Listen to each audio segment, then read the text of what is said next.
Bueno, aquí estamos, animados les dejamos y animados seguimos. Ustedes han visto un juez Gálvez al que yo considero el hombre más puntilloso, preciso, acucioso que yo he visto nunca. Y hoy nos ha vuelto a dejar. Hay un refrán por ahí, te quedaste, ¿cómo es? Cuando uno se queda esperando que algo ocurra y no ocurrió.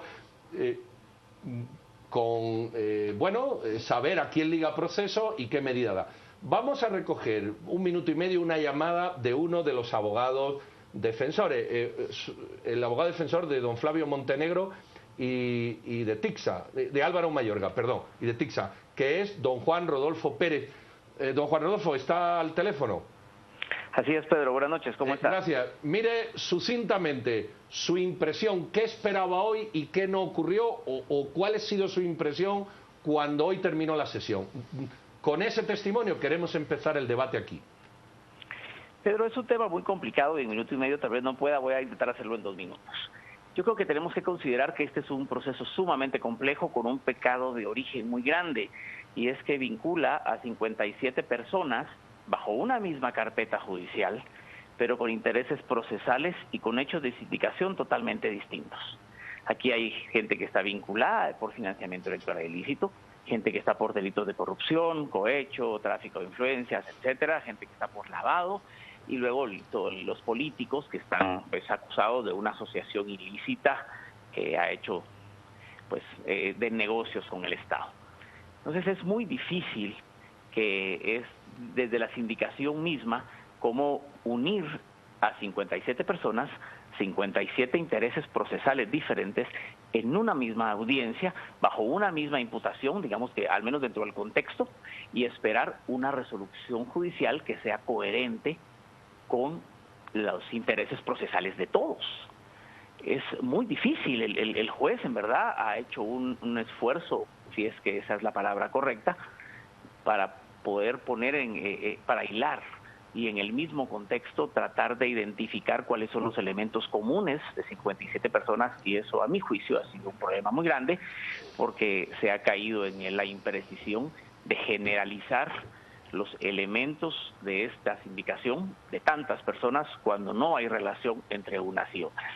¿Qué relación tiene, por ejemplo, los aportes en efectivo para la compra de un helicóptero de unas personas contra otras que están sindicadas de haber financiado al Partido Patriota en el año 2011? Ese es un tema muy difícil. Yo la verdad es que esperaba que este entuerto no se pudiera resolver de la forma correcta porque tiene un pecado de origen, empezó muy mal, se generalizó y creo que va a dar problemas en el futuro por las impugnaciones y por la forma en que este proceso debe llevarse a cabo y llegar a un eventual debate y a una eventual o muchas sentencias condenatorias en el futuro. Juan Rodolfo, nos quedamos ahí, muchísimas gracias, yo creo que has dado elementos suficientes para entrar en el debate. Te lo agradecemos y bueno, a esperar a mañana que será, presumimos, el día final, aunque como bien las cosas podemos esperar. Buenas noches, suerte y saludos y a ver qué pasa. Chao. Don Julio García Merlos y don Estuardo Ralón, ambos abogados. Decía Juan Rodolfo, Estuardo, vamos a hacerlo tipo píldora. Muchas causas, todas metidas, una dificultad de individualizar las cosas.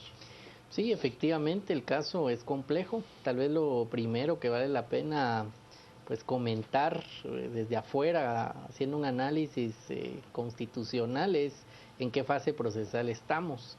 Estamos arrancando un proceso y el juez lo que debe evaluar es si hay indicios o no para ligar a proceso a las personas.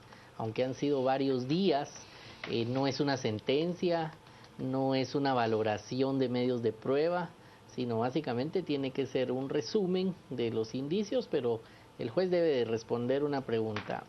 Primero, ¿hubo comisión de delito o no? Y en aquellos casos donde la respuesta sea efectivamente sí la hubo, ir a la segunda. ¿Quiénes pudieron haber participado y si hay indicios que comprometen a alguna persona? Básicamente es lo que uno esperaría escuchar mañana. Han pasado 4 días, creo que ha sido sumamente extenso y particularmente esto creo que ha perdido un poco la atención, incluso hasta la formalidad o la seriedad de un caso de este relieve, cuando se mezcla lenguaje coloquial con lenguaje técnico, pues hemos visto en las redes sociales la reacción de diferente manera a las personas, pero esperamos que mañana se precisen los indicios y se establezca qué personas quedan ligadas a proceso y quiénes tienen medida sustitutiva y quiénes no. Licenciado García, como decía el licenciado Ralón, hemos visto durante esos 4 días las amplias, extensas y minuciosas explicaciones del juez Gálvez. Usted como experto en el tema, luego de escuchar a él en su análisis, él se ha referido a casos ya particulares, ha respondido algunas de las cuestionantes de la defensa. ¿Cuál es su análisis? ¿Qué podríamos esperar que pase mañana? Yo creería que mañana el juez va a ligar a proceso a la mayoría de sindicados, si no es que a todos. Como explicaba el licenciado Ralón, el proceso penal se divide en 3 fases. Básicamente hay 3 audiencias importantes. Esta audiencia de primera declaración de los sindicados, la audiencia intermedia y el debate oral y público en donde se dicta sentencia. En las primeras 2 audiencias, en la de primera declaración y en la etapa intermedia, el juez va a resolver ligar a proceso o abrir a juicio si hay indicios suficientes. No tiene que evaluar si es culpable o inocente el sindicado, solo si hay indicios suficientes. En otras palabras, esto que voy a decir es muy técnico, pero así es. En caso de duda, en esta etapa, el juez liga a proceso. Eso quiere decir que hay indicios suficientes. No está convencido, pero hay indicios suficientes. Va a ligar a proceso. ¿En qué casos no liga a proceso? Falta de mérito. Cuando no hay delito, cuando lo que se acusa no es delito. Si están acusando de que hay una deuda, eso no es delito. Dicta una falta de mérito. Si no hay evidencia suficiente. En ese caso también se va a dictar una falta de mérito. Y él ha sido claro que ha encontrado evidencias. En este tema, una de las cuestionantes que tenemos los guatemaltecos es... en el caso de que se ligue a proceso, habrán algunas que tendrán que ir a prisión, otras personas, hoy lo mirábamos en algunos abogados pidiendo ya arrestos domiciliarios. ¿Podríamos ver el día de mañana esta división o realmente cómo trabajan estas 2 figuras? Sí, podría verse esa división. Recordemos que la medida sustitutiva se otorga como un principio general. La excepción es básicamente estar en prisión. No se otorga medida sustitutiva cuando hay peligro de fuga o obstaculización de justicia. Como son 57 implicados, el juez debe valorar qué grado de participación pudo haber tenido cada uno de ellos y si los liga a proceso, evaluar si tienen peligro de fuga o peligro de que obstaculicen la investigación. Habiendo sido tan minucioso, pareciera que los elementos de la investigación están pues bastante avanzados. Habrá que el juez razonar si no otorga medida sustitutiva, por qué razón a cada uno de los implicados no se la otorga. Íbamos a ir a corte, pero 30 segundos. Sí. ¿Tú ves el proceso tan largo, tan explicativo, necesario? Mucha gente lo ha alabado, sí, otros lo han criticado.